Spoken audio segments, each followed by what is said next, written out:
আসসালামু আলাইকুম ওয়া রাহমাতুল্লাহি ওয়া বারাকাতুহু।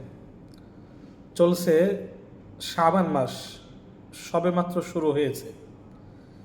তাই শাবান মাসে অনেক করণীয় আমল রয়েছে।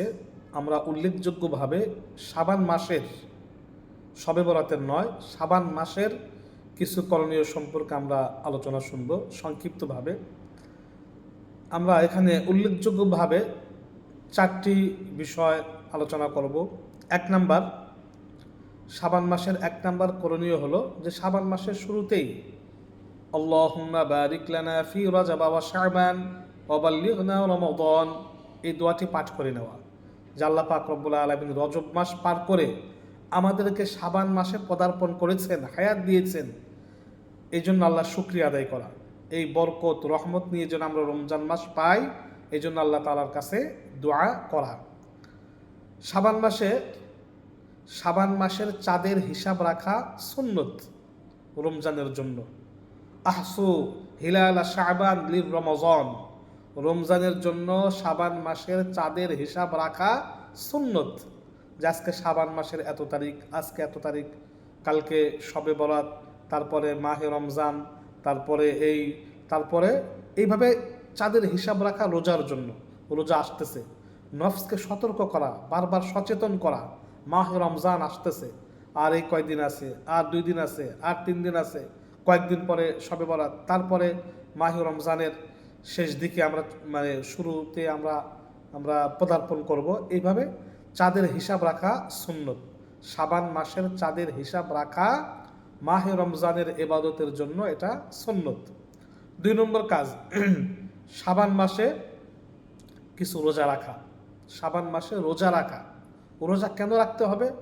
এর কয়েকটি হিকমত রয়েছে, কয়েকটি কারণ রয়েছে। 1 নম্বর হলো যে মহানবী সাল্লাল্লাহু আলাইহি ওয়াসাল্লাম শাবান মাসে অধিক পরিমাণে রোজা রাখতেন। হযরত উসামা বিন যায়েদ রাদিয়াল্লাহু আনহু এবং হযরত আয়েশা সিদ্দিকা রাদিয়াল্লাহু আনহা তারা বলেন যে আল্লাহ রাসূল শাবান মাসে এই পরিমাণ রোজা রাখতেন যেন তিনি রোজা ভাঙবেন না, একদম রোজার মাস পর্যন্ত রোজা রাখবেন, প্রচুর পরিমাণে রোজা রাখতেন। তাই শাবান মাসের শেষের দিকে নয়, একদম শুরু থেকে নিয়ে একদম মাঝ বরাবর কিছু রোজা রাখা। কেন রাখতে হবে? কেননা শাবান মাসে মানুষের আমল আল্লাহ তাআলার দরবারে পেশ করা হয়। মানুষের আমল প্রতিদিন সকাল সন্ধ্যায় যেরকম বিশেষ জায়গায় পেশ করা হয়, বছরে মানুষের আমল, এই মানুষের আমলের রিপোর্ট এই শাবান মাসেই পেশ করা হয়ে থাকে।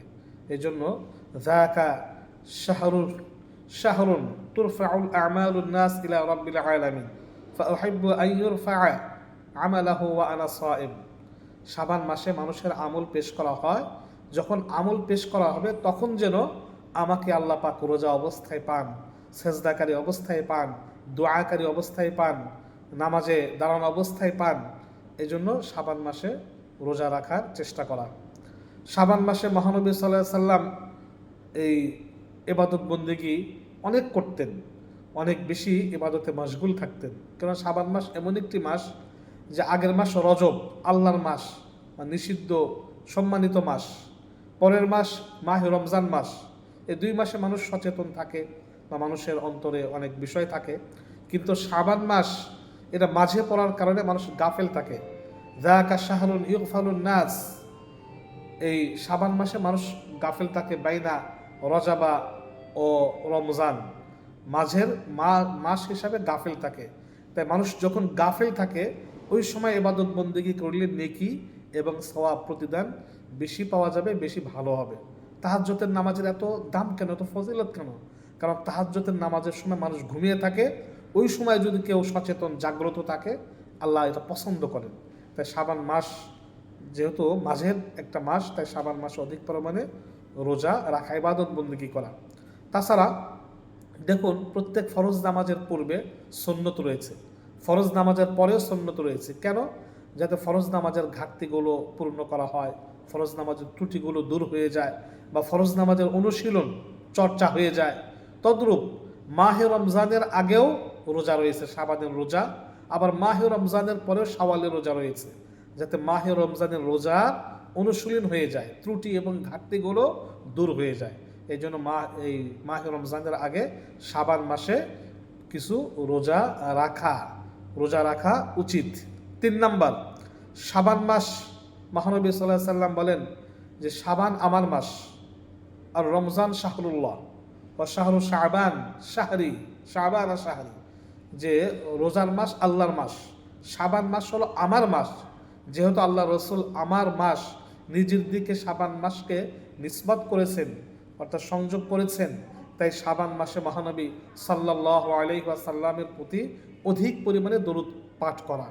তাছাড়া দরুদের আয়াতটা ইন্নাল্লাহা ওয়া মালাইকাতাহু ইউসাল্লুনা আলান নবী ইয়া আইয়ুহাল্লাযীনা আমানু সাল্লু আলাইহি ওয়া সাল্লিমু তাসলিমা, এই দরুদের আয়াতটা, নির্দেশনাটা শাবান মাসে নাজিল হয়েছে যে নিশ্চয়ই আল্লাহ পাক তার নবীর প্রতি রহমত বর্ষণ করেন, ফেরেশতারা নবীর প্রতি দরুদ পাঠ করেন, হে ঈমানদারগণ তোমরাও আমার নবীর প্রতি দরুদ ও সালাম প্রেরণ করো।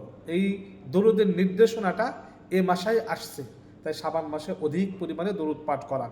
4 নাম্বার, শাবানের মাসে রমজানের যাবতীয় প্রস্তুতি গ্রহণ করা। শাবান মাসে রমজানের জন্য যাবতীয় প্রস্তুতি গ্রহণ করা। আর একটা কাজ হলো শাবান মাসের শেষের দিকে জাকাত প্রদান করা, গরিব মিসকিনদেরকে জাকাত দিয়ে দেওয়া। আমাদের দেশে রমজান মাসে সাধারণত জাকাত দেয়, অনেকে মনে করে রমজানের বাহিরে দিলে নেকি হবে না, এটা ভুল ধারণা। অবশ্যই রোজার আগে শাবান মাসের শেষের দিকে জাকাত দিলেও মাহে রমজানের যে সওয়াব, এই সওয়াবটা পাওয়া যাবে। কারণ ওই টাকা দিয়ে খাবার কিনে গরিব মিসকিনরা মাহে রমজানে রোজা রাখবে, ইফতার করবে, সাহারি করবে, এগুলো করবে, তাই সমান সওয়াব পাওয়া যাবে। সাহাবায়ে কেরাম সাধারণত জাকাত মাহে রমজানের কয়েকদিন আগেই আদায় করে দিতেন। তাই মাহে রমজানের শেষে এই সুবিধার জন্য শাবান মাসের শেষের দিকে গরিব মিসকিনদেরকে জাকাত, দান, সদকা এগুলো দিয়ে দেওয়া, যাতে করে তারা এইভাবে রোজা রাখতে ভালোভাবে সুষ্ঠুভাবে রোজাটা আদায় করতে পারে, পালন করতে পারে। তাই মাহে রমজানের আগেই আমরা জাকাত হিসাব করে আমরা গরিব মিসকিনকে দেওয়ার চেষ্টা করব। তাছাড়া যাবতীয় প্রস্তুতি গ্রহণ করব। শাবান মাস হলো পানি সেচ দেওয়ার মাস, আর রমজান মাস হলো সেই ফসল ঘরে তোলার মাস। রমজান মাসে শুধুই ইবাদত বন্দিগি হবে, শুধুই আমল করে আল্লাহ তাআলার দরবার থেকে, আল্লাহ পাকের কাছ থেকে আমরা হাজার হাজার কোটি কোটি লক্ষ লক্ষ নেকি আমরা অর্জন করে নিব।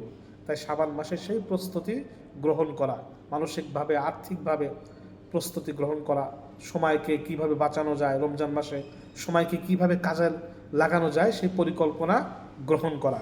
আর সম্ভব হলে জাকাত শাবান মাসের শেষের দিকে মাহে রমজানের আগেই প্রদান করা, যাতে করে গরিব মিসকিন সেই টাকা দিয়ে বা সেই খাবার দিয়ে মাহে রমজানটা সুন্দরভাবে আদায় করতে পারে। আমরা সংক্ষিপ্তভাবে এখানে শাবান মাসের 4টি করণীয় সম্পর্কে আলোচনা শুনলাম। এই আলোচনা অনেক লম্বা, যেহেতু সংক্ষিপ্ত করার জন্য আমরা এই 4টি বিষয় উল্লেখ করেছি। আল্লাহ পাক রব্বুল আলামিন আমাদেরকে আমল করার তৌফিক দান করুক, আমিন।